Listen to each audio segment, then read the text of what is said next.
আসসালামু আলাইকুম। আপনারা শুনছেন let radio presents audio book smart marketing, লিখেছেন মার্ক অনুপম মল্লিক। অমনি চ্যানেল স্ট্র্যাটেজির মাধ্যমে কাস্টমারের কাছে পৌঁছান। Omni channel strategy, smart marketing principle 3। A smart marketer reaches customers where they spend most of the time. Customer যেখানে সবচেয়ে বেশি সময় কাটায়, স্মার্ট মার্কেটার সেখানেই পৌঁছে যায়। একটি আনফেয়ার অ্যাডভান্টেজ। বিশ্বের অন্যতম সেরা ডিরেক্ট মার্কেটার গ্যারি হ্যালবার্ট একবার তার স্টুডেন্টদের জিজ্ঞাসা করলেন, ধরো তুমি আর আমি দুইজনে দুইটা হ্যামবার্গার স্ট্যান্ড খুলব। এরপর আমরা কম্পিটিশন করে দেখব কে সবচেয়ে বেশি বার্গার বিক্রি করতে পারি। তোমাকে আমার থেকে একটা অ্যাডভান্টেজ বেশি দেওয়া হবে যেন তুমি জিততে পারো। তুমি কি চাইবে? বিভিন্নজন বিভিন্ন রকম অ্যাডভান্টেজ বলতে শুরু করলো। প্রিমিয়াম লোকেশন, বেস্ট কোয়ালিটি, সবচেয়ে কম দাম, স্বাদে সেরা ইত্যাদি। এভাবে বলতে বলতে একসময় স্টুডেন্টদের আইডিয়া ফুরিয়ে গেল। তারা একে অন্যের দিকে তাকিয়ে শিক্ষকের উত্তরের জন্য অপেক্ষা করতে লাগলো। পুরো রুম একদম নিশ্চুপ। শিক্ষক একটু হাসলেন এবং তারপর উত্তর দিলেন, এ স্টার্ভিং ক্রাউড, ক্ষুধার্ত জনতা। চিন্তা করে দেখো, তোমার খাবারের স্বাদ সেরা না হতে পারে, তুমি সবচেয়ে প্রিমিয়াম লোকেশন না পেতে পারো, তোমার খাবারের কোয়ালিটি মধ্যমানের হতে পারে, দামও অন্যদের থেকে বেশি হতে পারে, কিন্তু যদি তুমি ভয়ঙ্কর ক্ষুধার্ত কিছু কাস্টমার পাও, তারা তোমার খাবার কিনবেই কিনবে। অর্থাৎ যদি তোমার প্রোডাক্টের জন্য মার্কেটে অবিশ্বাস্য ডিমান্ড থাকে, তাহলে তোমার প্রোডাক্ট সেল হবেই। আমি অনেক স্টার্টআপকে দেখেছি মার্কেট ডিমান্ড বুঝে প্রোডাক্ট না আনার কারণে বন্ধ হয়ে যেতে। অসংখ্য এন্টারপ্রেনার্সকে দেখেছি এই কারণে স্ট্রাগল করতে। বহু উদ্যোক্তা আইডিয়া আর ইনোভেশন নিয়ে অনেক বেশি চিন্তা করতে গিয়ে বিজনেসের বেসিক ভুলে যায়। এমন কিছু তৈরি করে বসে থাকে যার কোনো ডিমান্ড নেই, যার জন্য কোনো স্টার্ভিং ক্রাউড নেই। তারা মনে করে বিশ্বের শ্রেষ্ঠ সার্ভিস বা কিলার প্রোডাক্ট নিয়ে এসেছে, সুতরাং কাস্টমার এসে হুমড়ি খেয়ে পড়বে। কিন্তু যখন কাস্টমার পায় না, তখন ভুলটা কোথায় হচ্ছে এটা বুঝতে গলদঘর্ম হয়। বিজনেস মডেল চেঞ্জ করে, প্রাইসিং চেঞ্জ করে, মার্কেটিং বাজেট আরও বাড়িয়ে দেয়, প্রোডাক্টে আরও ইনোভেশন নিয়ে আসে, কিন্তু রেজাল্ট আর আসে না। প্রিয় স্মার্ট মার্কেটার, ক্ষুধার্ত জনতা আপনার জন্য একটি আনফেয়ার অ্যাডভান্টেজ। তাই বিজনেসে আপনার প্রথম কাজ একটা স্টার্ভিং ক্রাউড আইডেন্টিফাই করা, অর্থাৎ এমন একটা টার্গেট অডিয়েন্স খুঁজে বের করা যাদের কোনো একটা ম্যাসিভ পেইন আছে যেটা আপনি সলভ করবেন। এরপর সেই প্রবলেমকে অ্যাড্রেস করার জন্য উপযুক্ত প্রোডাক্ট বা সার্ভিস এবং অফার তৈরি করুন। আপনার অফারের মধ্যে যেন ইউনিক ভ্যালু প্রপোজিশন থাকে, ডিফারেন্সিয়েশন থাকে, সেটা নিশ্চিত করুন। এবার আপনার কাস্টমারকে চোখে আঙুল দিয়ে তার সমস্যাটাকে দেখিয়ে দিন। এখনই এর সমাধান না করলে ভবিষ্যতে কি কি জটিল সমস্যা হতে পারে, তার ক্ষতিকর ইফেক্ট কি হতে পারে, সেটি তাকে বুঝতে সাহায্য করুন। আপনার প্রোডাক্ট বা সার্ভিস কেন তার জন্য শ্রেষ্ঠ সমাধান, এটি তার সামনে তুলে ধরুন। কাস্টমারকে দ্রুত অ্যাকশন নেওয়ার জন্য পারসুয়েট করুন। কেনার পর আপনার কাস্টমার যেন স্যাটিসফাইড থাকে সেটা নিশ্চিত করুন। আমরা অনেক সময় আমাদের চারপাশে বিভিন্ন ট্রেন্ডি টপিক, টেকনোলজি, ইনোভেশন ইত্যাদির ভিড়ে বিজনেস বেসিক থেকে দূরে সরে যাই, ফলে আমাদের বিজনেস সাফার করে। বিজনেসের বেসিকগুলো সব সময় ঠিক রাখুন, সফলতা আসবেই আসবে। In business, it's not just about having a great product, it's about identifying A starving crowd for it. Find that crowd and your success is guaranteed. অমনি চ্যানেল স্ট্র্যাটেজি, সব মার্কেটিং চ্যানেলকে একসঙ্গে যুক্ত করে কাস্টমারকে একটা সিমলেস এক্সপিরিয়েন্স দেওয়াকে বলা হয় অমনি চ্যানেল স্ট্র্যাটেজি। মনে করুন আপনার এলাকাতে স্বপ্ন সুপার শপের নতুন আউটলেট হয়েছে। আপনার কাছে পৌঁছানোর জন্য এখন তারা অমনি চ্যানেল স্ট্র্যাটেজি ব্যবহার করবে। এজন্য স্বপ্ন আপনাকে সকালে এসএমএস পাঠাবে, প্রতি শুক্রবার সকালে আমার ঘুম ভাঙে স্বপ্নের এসএমএসে। তারপর আপনি দৈনিক পত্রিকা হাতে নিয়ে দেখলেন সেখানে সেদিনের স্বপ্নের প্রতিটা গ্রোসারি আইটেমের একটা প্রাইস লিস্ট প্রথম পাতায় দেওয়া আছে। আপনি যখন অফিস যাওয়ার পথে ফেসবুকিং করছেন, তখন স্বপ্নের একটা অ্যাড দেখে ফেললেন। এরপর অফিসে গিয়ে কাজের ফাঁকে টুক করে স্বপ্নের ওয়েবসাইটে গিয়ে আজকের দিনের গরুর মাংসের দামটা দেখে নিলেন। দিন শেষে বাসায় ফেরার পথে স্বপ্নের আউটলেটে ঢুকে গ্রোসারি শপিং করলেন এবং বিল দেওয়ার সময় সেলস পার্সনের মিষ্টি কথায় ভুলে অফারে 2 কেজি মিষ্টিও কিনে ফেললেন। যদিও আপনি গত সপ্তাহে সিদ্ধান্ত নিয়েছেন মিষ্টি, কোল্ড ড্রিঙ্কস, গরুর মাংস খাওয়া কমিয়ে দিবেন। এরপর আপনি বাসায় এসে একটু রিল্যাক্স করে স্মার্ট টিভিতে ইউটিউব দেখছেন। সেখানে হঠাৎ অ্যাড দেখে মনে পড়ল রান্নার মশলা আনতে ভুলে গেছেন। তাড়াতাড়ি স্বপ্নের কাস্টমার কেয়ারে একটা ফোন দিয়ে কালকে সকালবেলার মশলাসহ আরও কিছু আইটেম হোম ডেলিভারির জন্য অর্ডার করে দিলেন। এবার 5 বছর ভবিষ্যতে যান, যখন internet of things, metaverse, AR/VR technology বেশ সহজলভ্য। আমরা সবাই সেগুলো ব্যবহারে অভ্যস্ত। ছুটির দিন সকালে ঘুম থেকে উঠে ফ্রিজের সামনে দিয়ে যাওয়ার সময় স্মার্ট ফ্রিজ জানিয়ে দিল বাসায় ডিম, আলু, পেঁয়াজ, সবজি লাগবে। আপনি ছুটির দিনে একটু রেস্ট নেবেন, বের হতে যাচ্ছিলেন না। সকালের নাস্তা করে আপনার VR হেডসেট পরে স্বপ্নের বানানো মেটাভার্সে প্রবেশ করলেন। সেখান থেকে আপনার অ্যাভাটার গ্রোসারি কার্টে যোগ করল। আধা ঘন্টার মধ্যে একটা ড্রোন এসে আপনার বাসার ছাদে সব আইটেম নামিয়ে দিয়ে গেল। লক্ষ্য করুন, এখানে আপনার কাছে পৌঁছানোর জন্য স্বপ্ন ট্রেডিশনাল, ডিজিটাল এবং স্মার্ট বিভিন্ন চ্যানেলকে একসঙ্গে ব্যবহার করছে। সব জায়গা থেকে আপনি একই ধরনের ইনফরমেশন এবং সার্ভিস পাচ্ছেন। স্মার্ট মার্কেটার হিসেবে আপনার কাজ অপ্রতিরোধ্য অফার নিয়ে কাস্টমার যেখানে সবচেয়ে বেশি সময় কাটায় সেখানে পৌঁছে যাওয়া। কাস্টমারকে আপনার কাছে আসতে হবে না, সেই সঙ্গে কাস্টমার যে কোনো মুহূর্তে চাইলেই আপনাকে রিচ করতে পারবে। এভাবে অমনি চ্যানেল স্ট্র্যাটেজির মাধ্যমে ব্র্যান্ডগুলো কাস্টমারকে সিমলেস এক্সপিরিয়েন্স দিতে পারে। আমরা ইতিমধ্যে বিভিন্ন ট্রেডিশনাল এবং ডিজিটাল চ্যানেল নিয়ে কথা বলে ফেলেছি। এবার চলুন আমরা বর্তমান এবং অদূর ভবিষ্যতের স্মার্ট চ্যানেলগুলো নিয়ে আলোচনা করি। একজন স্মার্ট মার্কেটার হিসেবে যে চ্যানেলগুলোর জন্য আপনাকে এখন থেকেই প্রস্তুতি নিতে হবে। মার্কেটিংয়ে অগমেন্টেড রিয়ালিটি। আমার ড্রয়িং রুমের জন্য একটা ফ্লোর ল্যাম্প খুঁজছিলাম, কিন্তু পছন্দসই ল্যাম্প পাচ্ছিলাম না। অবশেষে ডিজাইনার ফার্নিচার ব্র্যান্ড ISHO এর ওয়েবসাইটে নিচের ল্যাম্পটি পছন্দ হলো। কিন্তু সমস্যা হলো অনলাইনে ঠিক বুঝতে পারছিলাম না এটি আমি যেমন চাচ্ছি তেমন হবে কিনা। এই সময় লক্ষ্য করলাম প্রোডাক্টের নিচে ভিজুয়ালাইজ অন AR নামে একটা ফিচার আছে। আমি ফিচারটা ব্যবহার করে মোবাইলের ক্যামেরার ল্যাম্পটা যেখানে বসাতে চাই সেখানে তাক করলাম। অগমেন্টেড রিয়েলিটি ফিচার ল্যাম্পটা ঠিক জায়গা মতো বসিয়ে প্রিভিউ দিল। আমি বুঝতে পারলাম এটা সেই জায়গাতে বেশ ভালো মানাচ্ছে। সঙ্গে সঙ্গে অর্ডার করে দিলাম। অগমেন্টেড রিয়েলিটি হলো প্রযুক্তির একটি শাখা, যা বাস্তব জগতের বর্ধিত অনলাইন সংস্করণ। ওপরের বাস্তব ঘটনাটা আপনাকে AR সম্পর্কে একটু আইডিয়া দিল। আপনি ISHO এর ওয়েবসাইটে গিয়ে এই মজার ফিচারটা ব্যবহার করে দেখতে পারেন।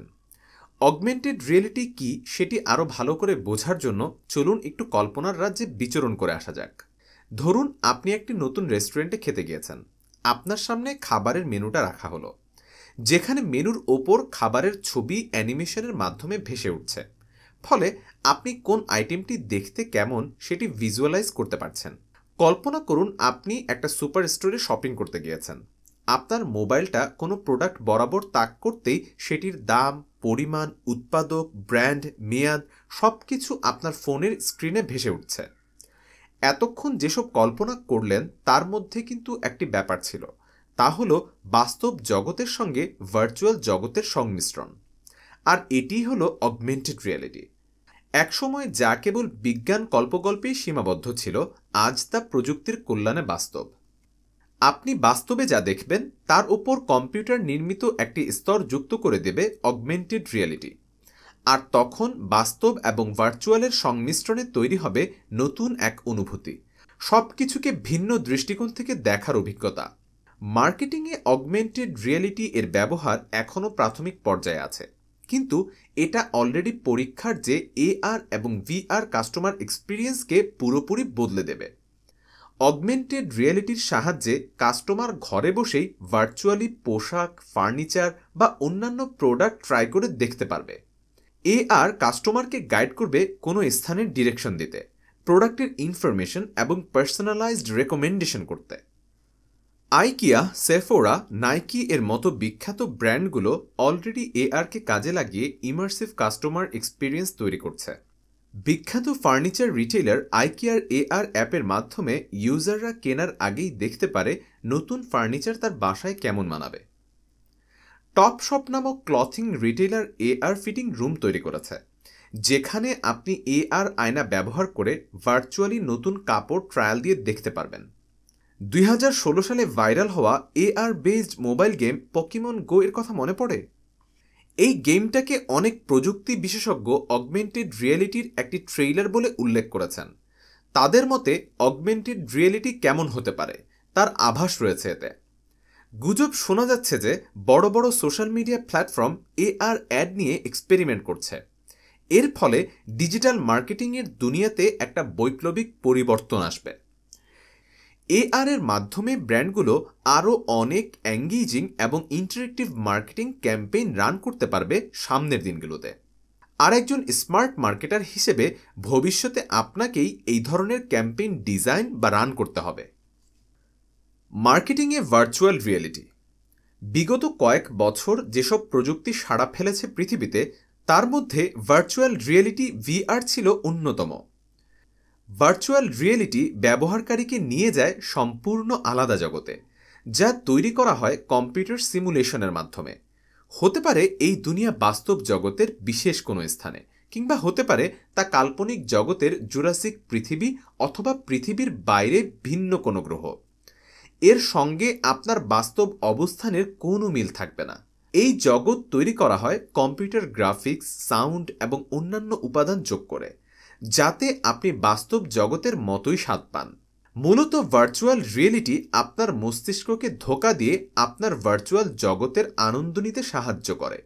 বাস্তবে আপনি পৃথিবীতে থাকলেও আপনার মনে হবে যেন সেই ভার্চুয়াল জগতে বিচরণ করছেন। ভিআর হেডসেটেই থাকে এ কাজের জন্য সব প্রয়োজনীয় প্রযুক্তি। ভার্চুয়াল রিয়েলিটি ডিভাইসসমূহের মধ্যে থাকে হাতের ডেটা গ্লোভ, বডি স্যুট এবং মাথায় হেড মাউন্টেড ডিসপ্লে। ভার্চুয়াল রিয়েলিটির ভিত্তি যেখানে পুরোটাই ভার্চুয়াল তথ্য কেন্দ্রিক, সেখানে অগমেন্টেড রিয়েলিটির ভিত্তি হল প্রাকৃতিক পরিবেশ আর ভার্চুয়াল তথ্য দুটোই।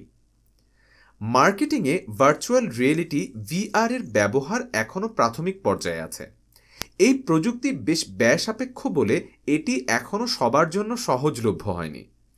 ভবিষ্যতের মার্কেটিংকে অনেকাংশেই বদলে দেবে ভার্চুয়াল রিয়েলিটি টেকনোলজি। ভিআর এর মাধ্যমে কাস্টমার গাড়ি কেনার আগে টেস্ট ড্রাইভ করে দেখতে পারবে, জমি বা ফ্ল্যাট কেনার আগে সেটাকে ভার্চুয়ালি ঘুরে দেখতে পারবে, কোথাও বেড়াতে যাওয়ার আগে ভার্চুয়ালি বিভিন্ন স্পট ঘুরে দেখে ডিসিশন নিতে পারবে ঠিক কোথায় কোথায় যাবে, কিভাবে যাবে, কি কি করবে। ভিআর এর মাধ্যমে অনলাইন ট্রেনিং এবং শিক্ষা আরও অনেক বেশি সহজ হয়ে যাবে, কারণ এর মাধ্যমে বিভিন্ন সিমুলেশন তৈরি করা যাবে। ফলে সবাই যার যার ঘরে বসেও একটা হলরুমে একসঙ্গে বসে ট্রেনিং করার অভিজ্ঞতা নিতে পারবে। ওয়ালমার্টের মতো প্রতিষ্ঠান এমপ্লয়ীদের ট্রেনিংয়ের জন্য ভিআর সিমুলেশন ব্যবহার করছে। একইভাবে বিভিন্ন ভার্চুয়াল ইভেন্ট করাটাও অনেক সহজ হয়ে যাবে। প্যান্ডেমিকের পর আমরা এমনিতেই জুমের মাধ্যমে অনলাইন মিটিং, ক্লাস, ট্রেনিংয়ে অভ্যস্ত হয়ে গেছি। ভিআর টেকনোলজি সেটাকে নেক্সট লেভেলে নিয়ে যাবে। স্যামসাং, কোকাকোলার, অডির মতো ব্র্যান্ড অলরেডি তাদের মার্কেটিংয়ে ভিআর এর ব্যবহার শুরু করেছে। এআর এবং ভিআর দুইটি অত্যন্ত পাওয়ারফুল টেকনোলজি, যা মার্কেটিং বিশ্বকে অচিরেই বদলে দেবে, এবং স্মার্ট মার্কেটিংয়ে আপনাকে এই দুইটিরই সদ্ব্যবহার করতে হবে। মেটাভার্স মার্কেটিং এমন এক কল্পনার জগৎ চিন্তা করুন, যেখানে একটি কোম্পানি তাদের নতুন মডেলের গাড়ি তৈরি করে সেটা অনলাইনে বাজারে ছেড়ে দিল, এবং একজন ক্রেতা হিসেবে আপনি বিশ্বের যে কোনো স্থান থেকে গাড়িটি চালিয়ে দেখতে পারলেন। অথবা ঘরে বসে অনলাইন শপিং করার সময় আপনার একটি পোশাক পছন্দ হলো, ওই পোশাকের একটি ডিজিটাল সংস্করণ গায়ে দিয়ে দেখার পরই আপনি জামাটি কেনার জন্য অর্ডার দিলেন। বিষয়টা হয়তো এই মুহূর্তে কোনো সাইফাই মুভির মতো মনে হচ্ছে, কিন্তু এই কল্পনার জগৎটা তৈরির পেছনে ফেসবুক বা মেটা, মাইক্রোসফটের মতো কোম্পানি বিলিয়ন বিলিয়ন ডলার খরচ করছে। মেটাভার্স একটি ভার্চুয়াল বিশ্ব, যেখানে যন্ত্রের মাধ্যমে নিজেকে যুক্ত করে একজন ব্যক্তি ভার্চুয়ালি যে কোনো কাজই করতে পারবেন। দ্য ম্যাট্রিক্স, রেডি প্লেয়ার ওয়ানের মতো বিশ্বখ্যাত চলচ্চিত্রগুলোতে এমন ভার্চুয়াল বিশ্বের সঙ্গে পরিচিত হয়েছে মানুষ। মূলত বাস্তব আর ভার্চুয়াল জগতের মধ্যে একটি সমন্বয় বা সংযোগ ঘটাতে যাচ্ছে এই মেটাভার্স, যেখানে আপনি ঘরে বসেই সেরে ফেলতে পারবেন অফিসের কাজসহ সব দরকারি মিটিং অথবা কেনাকাটা। আপনি নিজে সশরীরে উপস্থিত না থাকলেও সেখানে থাকবে আপনার ডিজিটাল উপস্থিতি, অর্থাৎ বাস্তব জগতের সম্পূর্ণ বাইরের একটি জগৎ যেখানে আপনার পদচারণা থাকবে ভার্চুয়ালি। ধরুন আপনি চুটিয়ে আড্ডা দিচ্ছেন বন্ধুদের সঙ্গে এই মেটাভার্সে। ইচ্ছে হলে শপিংও করতে পারবেন, ভালো লাগা পোশাকগুলো ট্রায়াল দিয়ে দেখবেন, আবার ভালো লাগলে সেটা কিনেও নিতে পারবেন। আর এগুলোর সবই হচ্ছে অনলাইনের দুনিয়াতে, মানে ভার্চুয়ালি, এবং আপনি বসে আছেন চার দেয়ালের মধ্যে। ধরুন আপনি ভিআর হেডসেট সহ অন্যান্য আইটেম পরে মেটাভার্সে প্রবেশ করলেন। সেখানে বন্ধুরা মিলে কোনো একটা স্থানে ঘুরে বেড়াবেন, গল্প করবেন।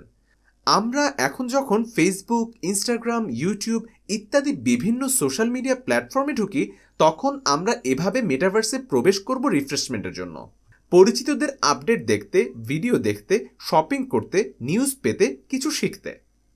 ভার্চুয়াল কনসার্টে যাওয়া, অনলাইনে ঘুরতে যাওয়া, শিল্পকর্ম দেখা বা সৃষ্টি করা কিংবা কেনা সবই করতে পারবেন মেটাভার্সের দুনিয়ায়। ভার্চুয়াল কনসার্টে যাওয়া, অনলাইনে ঘুরতে যাওয়া, শিল্পকর্ম দেখা বা সৃষ্টি করা কিংবা কেনা সবই করতে পারবেন মেটাভার্সের দুনিয়ায়।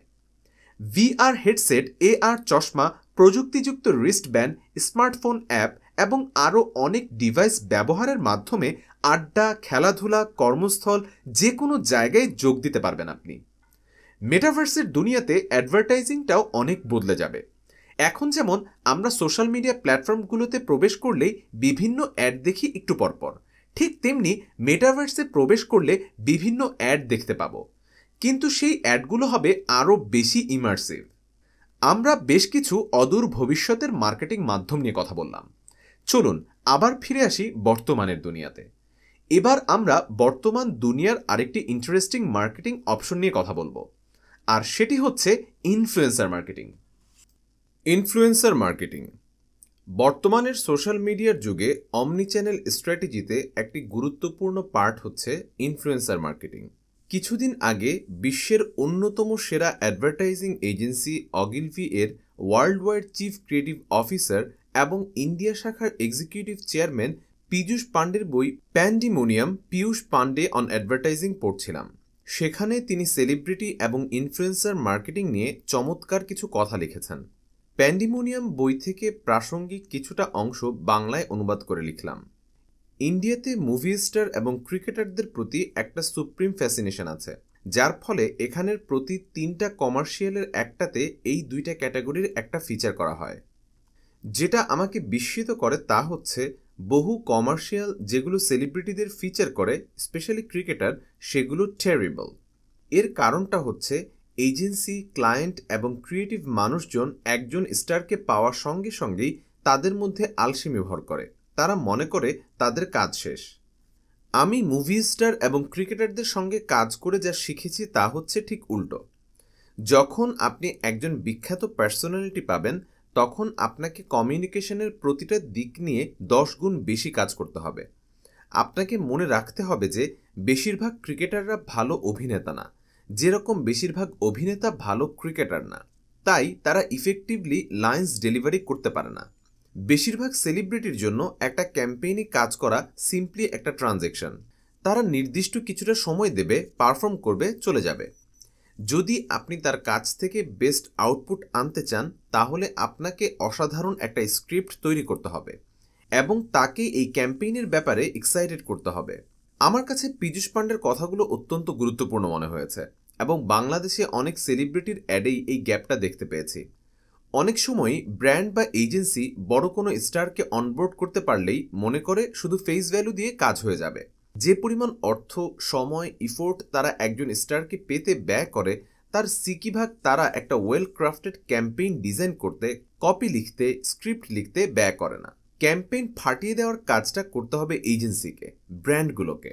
পীযূষ পান্ডে বলছেন, When you work with a celebrity, the viewer must find the celebrity, the script and the idea memorable, not just the celebrity.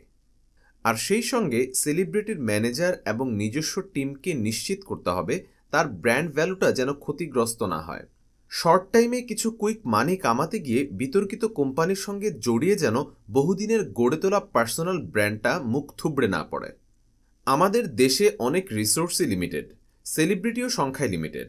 একজন স্মার্ট মার্কেটার হিসেবে আপনার দায়িত্ব হবে এই লিমিটেড রিসোর্সগুলোকে সঠিকভাবে কাজে লাগিয়ে দিন দিন আরও ভালো রেজাল্ট বের করে আনার। Advertising method. স্মার্ট দুনিয়ার এক্সিস্টিং এবং আপকামিং নতুন নতুন চ্যানেল মার্কেটারদের ওভারওয়েলম করে ফেলতে পারে। অমনি চ্যানেল স্ট্র্যাটেজি অ্যাপ্লাই করতে গিয়ে অনেক ব্র্যান্ডই হিমশিম খেয়ে যায়, কারণ তারা বুঝে উঠতে পারে না ঠিক কিভাবে অ্যাডভার্টাইজিং করবে। এই পরিবর্তিত বিশ্বে মার্কেটিংয়ে সফলতা নিশ্চিত করতে চাইলে তাই বিভিন্ন অ্যাডভার্টাইজিং মেথডের ব্যালেন্স বজায় রাখতে হবে, আর এটিকে আমি নাম দিয়েছি balanced advertising method. Balanced advertising method বলতে বোঝায় বিভিন্ন ধরনের অ্যাডভার্টাইজিং চ্যানেল এবং স্ট্র্যাটেজির একটা ভারসাম্য বজায় রাখা। ব্যালেন্সড অ্যাডভার্টাইজিং মেথড ব্যায়ামের মধ্যে পড়ে অর্গানিক এবং paid method, digital, traditional, smart channel ইত্যাদি। খেলাধুলার পোশাক আইটেমের গ্লোবাল লিডার নাইকি যখন বিশ্বখ্যাত জাস্ট ডু ইট ক্যাম্পেইন প্রথম শুরু করে, তখন টেলিভিশন এবং প্রিন্ট মিডিয়া আউট অফ হোমের মতো ট্রেডিশনাল মিডিয়ার আধিপত্য ছিল। নাইকি তখন এই মিডিয়াগুলোর মাধ্যমেই অ্যাথলেটদের সামনে আনত এবং ব্র্যান্ডের স্পিরিট তুলে ধরত। পরবর্তী সময়ে সোশ্যাল মিডিয়ার আগমনে তারা user generated content, app targeted social media ক্যাম্পেইনের মতো ডিজিটাল স্ট্র্যাটেজি গ্রহণ করে। বর্তমানে নাইকি ওয়্যারেবল টেকনোলজি যেমন ফিটনেস ব্র্যান্ডের মতো স্মার্ট চ্যানেল ব্যবহার করে ইউজারদেরকে পার্সোনালাইজড এক্সপিরিয়েন্স দিচ্ছে। এরকম ব্যালেন্সড অ্যাডভার্টাইজিং করার মাধ্যমে তারা আরও অনেক গভীরভাবে কাস্টমারের সঙ্গে কানেক্ট করতে পারছে।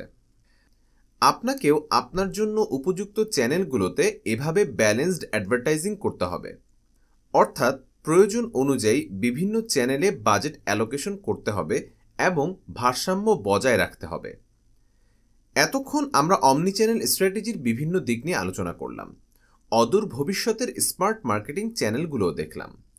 আপনি যখন অমনি চ্যানেল স্ট্র্যাটেজিতে যাবেন তখন মনে রাখতে হবে যে আপনি ছাড়াও মার্কেটে আপনার প্রতিদ্বন্দ্বীরা রয়েছে, তাই মার্কেটে তাদের সঙ্গে আপনার তীব্র যুদ্ধ হবে, ঠিক যেমন যুদ্ধ আমরা দেখেছি গেম অফ থ্রোনস সিরিজে বিভিন্ন রাজ্যের মধ্যে। চলুন আমরা স্মার্ট মার্কেটিং ফ্রেমওয়ার্কের এই অধ্যায়টা একটা কেস স্টাডি দিয়ে শেষ করি। বিকাশ ভার্সেস নগদ, আমাদের নিজস্ব গেম অফ থ্রোনস। জনপ্রিয় টিভি সিরিজ গেম অফ থ্রোনসের পর্দা পড়েছে বেশ আগেই, কিন্তু আমাদের চোখের সামনে বেশ জমে উঠেছে দেশি মোবাইল ফিনান্সিয়াল সার্ভিস প্রোভাইডারদের মধ্যে ব্র্যান্ড ওয়ার। স্পেশালি এমএফএস সেক্টরে দীর্ঘদিন দাপটের সঙ্গে মেজরিটি মার্কেট শেয়ার রেখে নেতৃত্ব দেওয়া ব্র্যাক ব্যাংকের সাবসিডিয়ারি বিকাশকে ইন্ডিকেট করে ডাক বিভাগের ডিজিটাল ফাইন্যান্সিয়াল সার্ভিস নগদের লঞ্চ করা বিভিন্ন ক্যাম্পেইন বারুদে আগুন জ্বালানোরই ইঙ্গিত দেয়। Father of modern marketing Philip Kotler কম্পিটিটরদের জন্য মিলিটারি টাইপ মার্কেটিং স্ট্র্যাটেজি নিয়ে আলোচনা করেছিলেন তার বিখ্যাত বইগুলোতে। Father of marketing Philip Kotler কম্পিটিটরদের জন্য মিলিটারি টাইপ মার্কেটিং স্ট্র্যাটেজি নিয়ে আলোচনা করেছিলেন তার বিখ্যাত বইগুলোতে।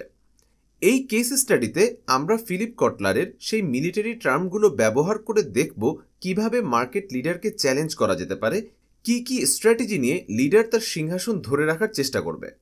আর এজন্য আমরা কেস হিসেবে বেছে নিয়েছি ফিনটেক কোম্পানি বিকাশ এবং নগদকে। একটা অমনি চ্যানেল স্ট্র্যাটেজি তৈরিতে এই কেস স্টাডিটি আপনার জন্য সহায়ক হবে। চ্যালেঞ্জার্সদের মার্কেটিং স্ট্র্যাটেজি। কোনো ইন্ডাস্ট্রিতে যারা সেকেন্ড, থার্ড পজিশনে রয়েছে তাদের আমরা চ্যালেঞ্জার্স বলি। চ্যালেঞ্জারদের সাধারণত লক্ষ্য থাকে মার্কেট শেয়ার আরও বাড়িয়ে নেওয়ার, অথবা বেশি অ্যাম্বিশাস হলে লিডারকে হঠিয়ে সিংহাসন দখল করে ফেলার। শুধু ল্যানিস্টার, স্টার্ক আর টার্গেরিয়ানরাই যে আয়রন থ্রোন নিয়ে যুদ্ধ করে এমন না। যদি শুধু মার্কেট শেয়ার বাড়াতে চায় তাহলে ফোকাস করতে হবে unique value proposition, specific group of customer এসবে। মাঝে মাঝে একাত্র গেরিলা স্টাইলে অ্যাটাক করে লিডারের আনডিজার্ভড কিছু কাস্টমারকে ছিনিয়ে আনা। আর মার্কেট লিডার হতে চাইলে পুরোপুরি নীল নকশা তৈরি করে ৮-৬০ বেঁধে নামতে হবে ময়দানে। এই কেস স্টাডিতে আমরা অ্যানালাইসিস করার চেষ্টা করব চ্যালেঞ্জার হিসেবে নগদ কি কি স্ট্র্যাটেজি নিয়েছে এবং সম্ভাব্য কি কি স্ট্র্যাটেজি নিতে পারে। Flank attack. এক্ষেত্রে চ্যালেঞ্জার অপোনেন্টের সবচেয়ে অরক্ষিত এবং দুর্বল পয়েন্টে আঘাত হানবে। বিকাশের সবচেয়ে দুর্বল পয়েন্ট নিঃসন্দেহে অপেক্ষাকৃত বেশি টাকা ক্যাশ আউট চার্জ। ঠিক এই উইক পয়েন্টটাকে আইডেন্টিফাই করে প্রাইস ডিসকাউন্ট স্ট্র্যাটেজি নিয়ে নগদ অনেক ক্যাম্পেইন সাজিয়েছে। তবে শুধু প্রাইসিং দিয়ে কিন্তু লিডারকে কুপোকাত করা যাবে না।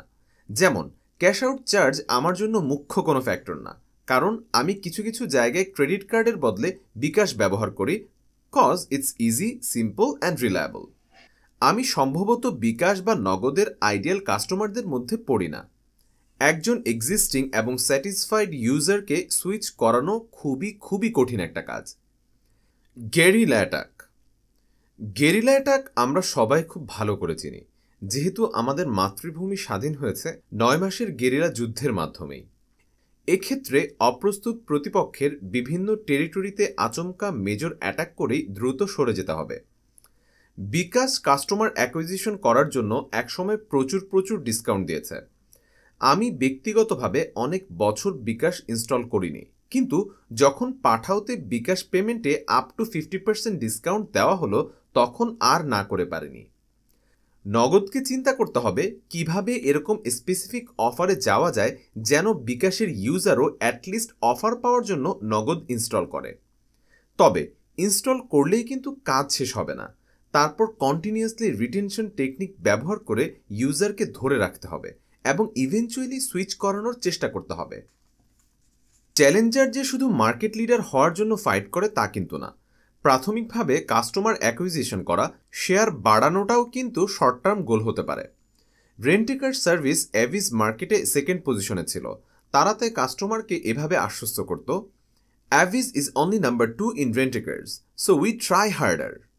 ফিনটেক ইন্ডাস্ট্রিতে এমনিতেই ফাস্ট পেস টেকনোলজিক্যাল চেঞ্জের সঙ্গে নিয়মিত তাল মিলিয়ে চলতে হয়। সেই সঙ্গে cyber security, data privacy and প্রোটেকশনের মতো সুপার সেন্সিটিভ ইস্যু তো রয়েছেই। এই জায়গাগুলোতে কোনোভাবেই গ্যাপ রাখা যাবে না। কোনো একটা আনফর্চুনেট ইনসিডেন্ট ঘটলে অপোনেন্ট সেটাকে ফুললি লিভারেজ করবে। Frontal attack. এটা একটা খুবই অ্যাগ্রেসিভ অ্যাটাক স্ট্র্যাটেজি, যেখানে চ্যালেঞ্জার অপোনেন্টের স্ট্রেংথের জায়গাতে আঘাত হানে, উইক প্লেসে না। এর ফলে কাস্টমার এবং মার্কেটের কাছে ক্রিস্টাল ক্লিয়ার মেসেজ যায় যে চ্যালেঞ্জার ডিটারমাইন্ড এবং লিডারকে সরিয়ে দেওয়ার ক্ষমতা রাখে। ব্যাংকিং, ইন্স্যুরেন্স, সেলফোন, এয়ারলাইনের মতো ইন্ডাস্ট্রিতে এই টেকনিক ওয়াইডলি প্র্যাকটিস হয়। Marketing is not a battle of products, it's a battle of perception. তবে এই লেভেলে প্লে করতে চাইলে ব্যাকএন্ডে প্রচুর ক্যাপাসিটি তৈরি করতে হবে। বিকাশ তার ইনোভেশনের জন্য সর্বোচ্চ চেষ্টা করে। হেড হান্টিং করে সেরা টিম তৈরির পাশাপাশি স্টেট অফ আর্ট টেকনোলজিতে আনবিলিভেবল ইনভেস্টমেন্ট করেছে। আর্সেনালে যথেষ্ট পরিমাণ অস্ত্রশস্ত্র না থাকলে নগদ এই ধরনের অ্যাটাকে যেতে পারবে না। শুধু ডাক বিভাগের ফিনান্সিয়াল ব্যাকআপ বা গভর্নমেন্টের সাপোর্ট এক্ষেত্রে যথেষ্ট না। এজন্য হাইলি কোয়ালিফাইড এবং এক্সপিরিয়েন্সড টিম লাগবে, এক্সটেন্সিভ R&D লাগবে, রিসোর্স লাগবে। হেড টু হেড ফাইটে যেতে হলে নগদকে বিকাশের ইনোভেশন, এজেন্ট নেটওয়ার্ক, এই সব স্ট্রংহোল্ডগুলোকে চ্যালেঞ্জ করতে হবে। খেলাটা জমার সম্ভাবনা রয়েছে, কারণ নগদ নিজেও কিন্তু ইনোভেশনে যথেষ্ট ফোকাস দিচ্ছে। দেশের প্রথম ডিজিটাল KYC তারাই ইন্ট্রোডিউস করেছে। *167# ডায়াল করলে রবি, এয়ারটেল এবং গ্রামীণ ফোনে খুব সহজেই ওপেন করা যাচ্ছে নগদের অ্যাকাউন্ট। নগদের এই উদ্যোগগুলো অবশ্যই প্রশংসার দাবিদার। All round attack. ফুটবলে আমরা যেমন দেখি অলরাউন্ড অ্যাটাকে ডিফেন্স, মিডফিল্ড, স্ট্রাইক সব জায়গাতেই প্রতিপক্ষকে চারদিক থেকে আক্রমণ করে নাজেহাল করার চেষ্টা করা হয়। এই অ্যাটাকে যেতে হলে অবশ্যই সুপারিয়র রিসোর্স থাকতে হবে প্রতিটা ফিল্ডে। এই ধরনের অ্যাটাকে যেতে হলে নগদকে শুধু প্রাইসিং না, আরও বিভিন্ন দিক থেকে বিকাশকে অ্যাটাক করতে হবে। বাংলাদেশে ডিজিটাল ফিনান্সিয়াল মার্কেটের জন্য স্কোপ এখনও হিউজ। সাউথ ইস্ট এশিয়া এর অন্যান্য দেশগুলোতেও এখন বিলিয়ন ডলার ইনভেস্টমেন্ট হচ্ছে এই সেক্টরে। নগদকে তাই বিকাশের মতো সেম টিজি নিয়ে কাজ করতে হবে তা না। তারা ডাইভার্সিফাই করতে পারে নতুন ডেমোগ্রাফি, সোশ্যাল ক্লাস, জিওগ্রাফি, সাইকোগ্রাফিক সেগমেন্টে, যেগুলো বিকাশ এখনও ধরতে পারেনি। Market লিডারের marketing strategy. 2019 সালে বিকাশ বাংলাদেশ ব্র্যান্ড ফোরামের বেস্ট ব্র্যান্ড অ্যাওয়ার্ড জেতার পর আমি দ্য ডেইলি স্টারে how bKash became the most loved brand of the country শিরোনামে একটি আর্টিকেল লিখেছিলাম। সেখানে দেখিয়েছিলাম কিভাবে ফার্স্ট মুভার অ্যাডভান্টেজ কাজে লাগিয়ে একটা ব্লু ওশন তৈরি করে শক্তিশালী ঘাঁটি গেড়ে বসেছে বিকাশ। কোটি কোটি লয়াল এবং লং টার্ম ইউজারের পাশাপাশি বিকাশের রয়েছে অসাধারণ team, huge experience, solid marketing communication এবং মাইন্ড ব্লোয়িং ইনোভেশন ক্যাপাবিলিটি। নগদের ব্যাকআপ সরকারি ডাক বিভাগ হতে পারে, কিন্তু মনে রাখতে হবে ব্র্যাক ব্যাংকের পাশাপাশি বিকাশের 20% স্টেক রয়েছে ইপেমেন্ট জায়ান্ট আলিপে এর।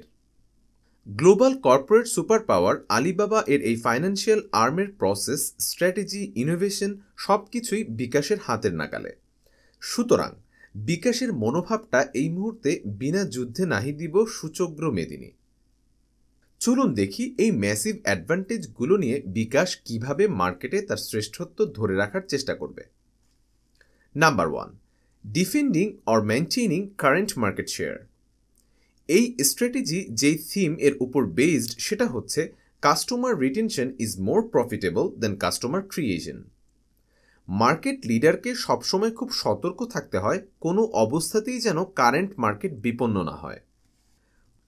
কোকাকোলা যেমন আমেরিকাতে অ্যারাউন্ড 43% মার্কেট শেয়ার ধরে রেখেছে গত কয়েক বছর, তার সবচেয়ে কাছের প্রতিপক্ষ পেপসি এর মার্কেট শেয়ার অ্যারাউন্ড 24%।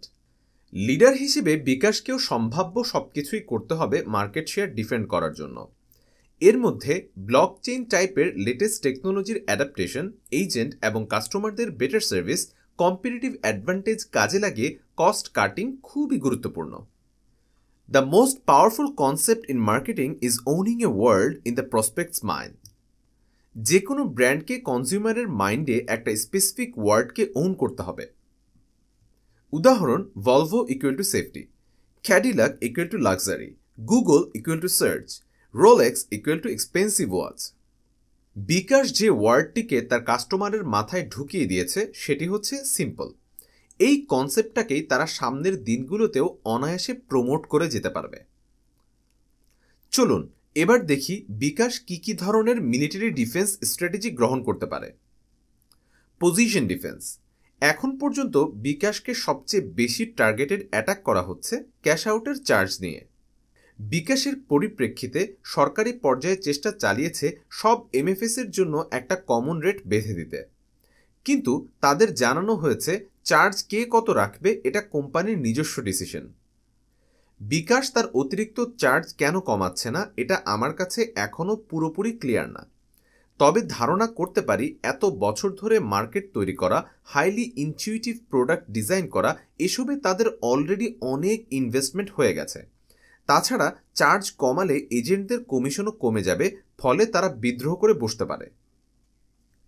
কিন্তু যেহেতু এটাকে প্রতিপক্ষ দুর্বলতা ধরে নিয়েছে, বিকাশকে কোনো মেকানিজমের মাধ্যমে কস্টটা কমিয়ে নগদের সমান করতে হতে পারে শেষ পর্যন্ত। যদি এটা করে তাহলে প্রতিপক্ষের সবচেয়ে বড় হাতিয়ার নিমেষেই পুরোপুরি অচল হয়ে যাবে। Flank defence. এটার উদ্দেশ্য হচ্ছে উইক সাইডকে প্রোটেক্ট করা। বিকাশ যদি ক্যাশ আউটের চার্জ আপাতত অপরিবর্তিত রাখতেই চায়, তাহলে তাকে অন্য ধরনের কিছু লো প্রাইসড অফার, ডিসকাউন্ট, ক্যাশব্যাক ইত্যাদি ইন্ট্রোডিউস করতে হবে। এমনকি বিকাশ কাউন্টার অ্যাটাক স্ট্র্যাটেজিও কনসিডার করতে পারে, যেখানে উল্টো কম্পিটিটরের উইক পয়েন্টে আঘাত হানতে হবে। নতুন সার্ভিস হিসেবে নগদের অনেক জায়গাতেই এখনও সীমাবদ্ধতা রয়েছে, সেগুলো বেছে বেছে কি পয়েন্টগুলোতে রুথলেস এবং সার্জিক্যাল অ্যাটাক করা একটা ভালো ডিফেন্স মেকানিজম হতে পারে। Counter offensive defence.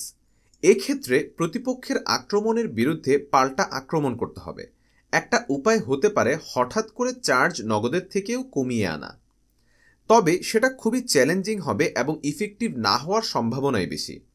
যেহেতু নগদ ডাক বিভাগের প্রতিষ্ঠান, তাই ফিনান্সিয়াল ব্যাকআপ অনেক স্ট্রং এবং লং টার্ম সার্ভাইভ করার ক্ষমতা রাখে। বিকাশের পেছনে আলিপে এর ফিনান্সিয়াল মাসল রয়েছে, কয়েক মাস ব্লিডিং করার মতো সামর্থ্য বিকাশের রয়েছে। অনেক জায়ান্ট কোম্পানিকে এভাবে মাত্রাতিরিক্ত ছাড় দিয়ে ছোট ছোট কোম্পানিগুলোকে মার্কেট আউট করে দিতে আমরা দেখেছি। বিকাশ নগদ যদি প্রাইস ওয়ারে চলে যায় তাহলে উভয় কোম্পানি ফিনান্সিয়ালি ক্ষতিগ্রস্ত হবে, কিন্তু কাস্টমার বেনিফিটেড হবে, অ্যাটলিস্ট টেম্পোরারিলি। আরেকটা মেথড হতে পারে সরাসরি কম্পিটিটরের টেরিটরিতে গিয়ে অ্যাটাক করা। উবার যখন বাংলাদেশে কার রাইডের পাশাপাশি বাইক রাইড ইন্ট্রোডিউস করেছিল তখন পাঠাও হঠাৎ করে বিপদে পড়ে গিয়েছিল। তারপর তারা জাস্ট 2 সপ্তাহের মধ্যে কার শেয়ারিং সার্ভিস চালু করে ফেলে, ফলে উবার বাইক থেকে পিছিয়ে আবার কার শেয়ারিংয়ে তার প্রাইমারি ফোকাস ফিরিয়ে আনে এবং পাঠাও বাইক রাইডিংয়ে আধিপত্য ধরে রাখতে সামর্থ্য হয়। বিকাশ ও নগদের উইক গ্রাউন্ড খুঁজে বের করে সেখানে ইনভেট করে বসতে পারে যেন নগদ বিকাশকে অ্যাটাক করা বাদ দিয়ে ঘর সামলাতে ব্যস্ত হয়ে পড়ে। অনেক সময় এই ব্যাটলগুলো একটু ন্যাস্টি হয়ে যেতে পারে। গেম অফ থ্রোনসের রেড ওয়েডিংয়ের কথা মনে আছে? কথা মনে আছে? তার মা ক্যাটলিন সহ শুরু করে প্রায় পুরো স্টার্ক আর্মি ম্যাসাকারের শিকার হয়। Number 2, expanding total market. COVID-19 পরবর্তী বিশ্বে এমএফএস এর ব্যবহার বেড়ে চলেছে দিন দিন। বাংলাদেশেও তাই এই সেক্টরের অপার সম্ভাবনা এবং এখনও বিশাল আনট্যাপড মার্কেট রয়েছে। যেহেতু ওভারঅল মার্কেট শেয়ার বেশি, টোটাল মার্কেট সাইজ বাড়লে সেখান থেকেও পাইয়ের বেশিরভাগ স্বাভাবিকভাবেই লিডারের ভাগেই যাবে। বিকাশ যেহেতু সর্বস্তরের জনগণের কাছে অলরেডি পরিচিত বিশ্বস্ত একটি নাম, আরও বেশি ইউজারকে মোবাইল ফিনান্সিয়াল সার্ভিস ব্যবহারে কনভিন্স করা, আনট্যাপ নিশগুলোকে খুঁজে বের করা, তাদের জন্য স্পেশালাইজ সার্ভিস বা ফিচার চালু করা, লয়াল ইউজারদের ব্যবহারে ফ্রিকোয়েন্সি এবং অ্যামাউন্ট বাড়ানোর রাস্তা খুঁজে বের করার মাধ্যমে টোটাল মার্কেট সাইজ বাড়িয়ে নিজেদের অবস্থান আরও শক্তিশালী করাটা ইফেক্টিভ একটি স্ট্র্যাটেজি হতে পারে। Number 3, expanding market share. The wise warrior avoids the battle. BKash যেহেতু অন্যদের থেকে অনেক অনেক এগিয়ে আছে, চ্যালেঞ্জারদের প্রতিটা অ্যাটাকে রিয়্যাক্ট করতে হবে এমন না। তারা সরাসরি head to head battle avoid করেও নিচের স্ট্র্যাটেজিগুলো ফলো করে মার্কেট শেয়ার বাড়িয়ে প্রফিটেবিলিটি বাড়িয়ে নেওয়ার চেষ্টা করতে পারে। অ্যাডিং নিউ প্রোডাক্ট বা সার্ভিস লাইন। আইবিএর এমবিএতে গেস্ট ফ্যাকাল্টি হিসেবে আমাদের ব্র্যান্ড ম্যানেজমেন্ট কোর্সটা নিয়েছিলেন আমার অত্যন্ত পছন্দের ব্যক্তিত্ব জিশান কিংসুক হক স্যার। স্যার বলেছিলেন বিকাশ তার জার্নির প্রথম দিকে অ্যাডগুলোতে সেলিব্রিটিদের পোর্ট্রে না করে নিয়ে এসেছিল অপরিচিত সাধারণ কিছু মুখ। এই ক্যাম্পেইনগুলো তাই টিজি এর সঙ্গে খুবই ভালো রেজোনেট করেছিল। এখন কিন্তু বিকাশের কাস্টমার সেগমেন্ট সোশ্যাল ক্লাসের আরও উপরে রয়েছে। বিকাশ তাই প্রেস্টিজ গুড স্ট্র্যাটেজি নিতে পারে, অর্থাৎ সুপিরিয়র কোয়ালিটির নতুন কিছু সার্ভিস যেগুলোর জন্য specific group of customer premium price দিতে রাজি থাকবে। ঠিক যেমন ক্রেডিট কার্ড কোম্পানিগুলো প্লাটিনাম, টাইটেনিয়াম ইত্যাদি কার্ড অফার করে এলিট কাস্টমারদের। তবে এক্ষেত্রে অবশ্যই নতুন প্রোডাক্ট লাইনের জন্য ডিমান্ড আছে কিনা সেটা ভালোভাবে রিসার্চ করে নিতে হবে। হুট করে কিছু করতে গেলে হিতে বিপরীত হতে পারে। Expanding existing product lines. নতুন ধরনের প্যাকেজ, বেনিফিট, ফ্যাসিলিটি চালু করা যেতে পারে। বিকাশ এগুলো নিয়ে রেগুলারলি কাজ করছে, বিদ্যুৎ বিল দেওয়া থেকে শুরু করে ভার্সিটির সেমিস্টার ফি দেওয়া ইত্যাদি। খুঁজে বের করতে হবে আরও কোথায় কোথায় ক্যাশলেস পেমেন্ট ইন্ট্রোডিউস করা যায়। Increasing promotion efforts. যাত্রা শুরুর পর থেকেই বিকাশ হেভিলি অ্যাডভার্টাইজিং করেছে এবং যার অধিকাংশই অত্যন্ত ইফেক্টিভ বলেই প্রমাণিত হয়েছে। কিন্তু তখনকার মার্কেটিং স্ট্র্যাটেজি ছিল মানুষকে এমএফএসে পরিচিত করানো, অভ্যস্ত করানো। এখন প্রমোশনের মধ্যে যে উত্তরটা কাস্টমার খুঁজবে সেটা হচ্ছে why should I pay more for cash out to bKash. এই উত্তরটা বিকাশকে দিতে হবে। Improving services. এমএফএসের সিংহাসন ধরে রাখার খেলাটা তো শুধু অ্যাডভার্টাইজিংয়ের না, বরং মেজর একটা পার্ট হচ্ছে এজেন্ট। ঢাকা থেকে শুরু করে প্রান্তিক পর্যায়ে সার্ভিসকে যত বেশি এফিশিয়েন্ট করা যাবে, স্মুথ করা যাবে, তত বেশি মার্কেটে আধিপত্য তৈরি হবে। ইনোভেশনের দিক থেকে বিকাশ একদমই ওয়ার্ল্ড ক্লাস। আরও অনেক আগে থেকে তারা ইন্টেলিজেন্ট মেশিনসের মতো কোম্পানির সঙ্গে এআই নিয়ে কাজ করছে। স্ট্যান্ডার্ড চার্টার্ড ব্যাংকের সঙ্গে লঞ্চ করেছে দেশের প্রথম ব্লকচেইন রেমিটেন্স সার্ভিস। বর্তমান চ্যালেঞ্জের মুখে তারা ইনভেস্টমেন্ট, ফোকাস, ইফোর্ট আরও অনেক বাড়িয়ে দেবে নিঃসন্দেহে। শুধু কিছু পিঞ্চিং ক্যাম্পেইন দিয়ে তাই বিকাশের আসন টলানো যাবে না। খেলাটা আসলে হবে ইনোভেশনের, যেখানে বিকাশ অলরেডি মাস্টার এবং আরও এগিয়ে যাচ্ছে। নগদকে তাই অল আউট এফোর্ট দিতে হবে ইনোভেশনের পিছনে, তাহলেই জমবে খেলা। Winter is coming. সামনে কঠিন কম্পিটিশনের দিন আসছে। টেকনোলজি সবার কাছেই দিন দিন আরও সহজলভ্য হয়ে উঠবে।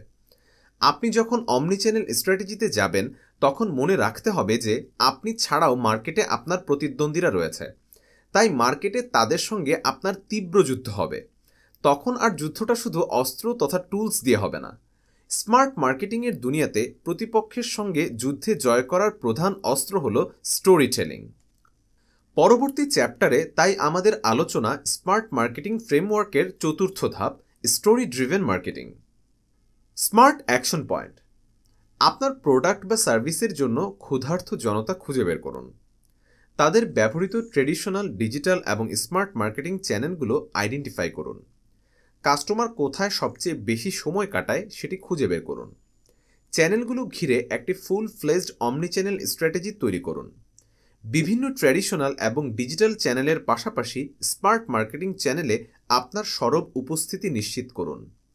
অমনিচ্যানেল স্ট্র্যাটেজির মাধ্যমে কিভাবে কাস্টমারকে সিমলেস এক্সপিরিয়েন্স দেবেন সেটি পরিকল্পনা করুন। নিশ্চিত করুন যে আপনার সব মার্কেটিং চ্যানেল থেকেই কাস্টমার একই বার্তা, একই তথ্য, একই সেবা পাচ্ছে। বিভিন্ন অ্যাডভার্টাইজিং চ্যানেলের মাধ্যমে কাস্টমারের কাছে পৌঁছাতে ব্যালেন্সড অ্যাডভার্টাইজিং মেথড ব্যবহার করুন। আপনারা শুনছেন let radio presents audio book smart marketing. লিখেছেন মার্ক অনুপম মল্লিক।